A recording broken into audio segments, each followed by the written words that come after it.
Bonjour. So, this is a progress update on the HellCycle mainboard. This, of course, being the version 1, which then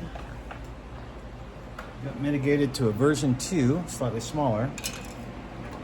And now we're up to version 4, which is smaller still. Contrast, we're losing more in the x-axis than the y. The y, a couple of millimeters, but you can see it's kind of compressed in. It's like gonna have a hard time eking out any additional millimeters out of that. Now you can see the board is running. I got the heartbeat indicator flashing there to let me know that in fact the software is running, and at least the loop's beginning over and over again.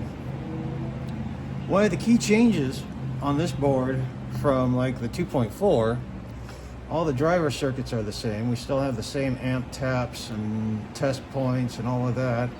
We got the same expansion port with optional 10K pull down potentiometers. The microcontroller I soldered straight to the board because I wanted to keep the profile lower, but that's not necessary.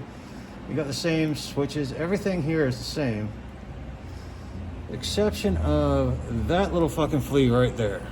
That's a GPP IN 4000 series diode.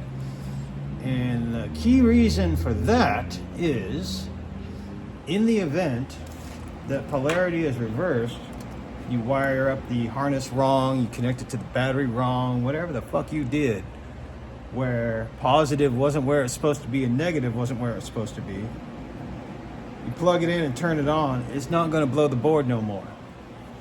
And to illustrate that, I'm going to switch.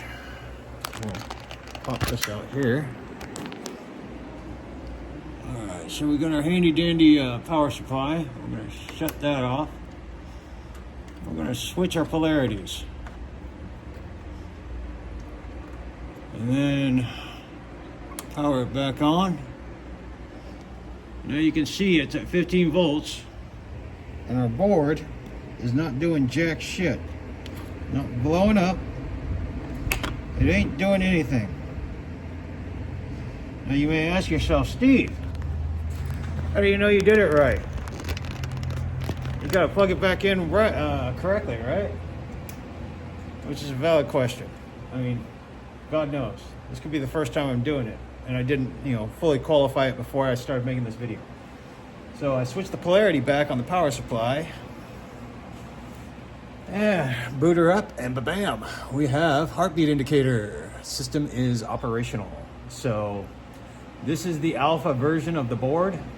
I can't really see, except for maybe changing the footprint of the diode, because that is a flea. Everything else has been tested over and over and over again, circuit-wise, and it operates great. So I think this is our final version. And that's an update on the HellCycle board.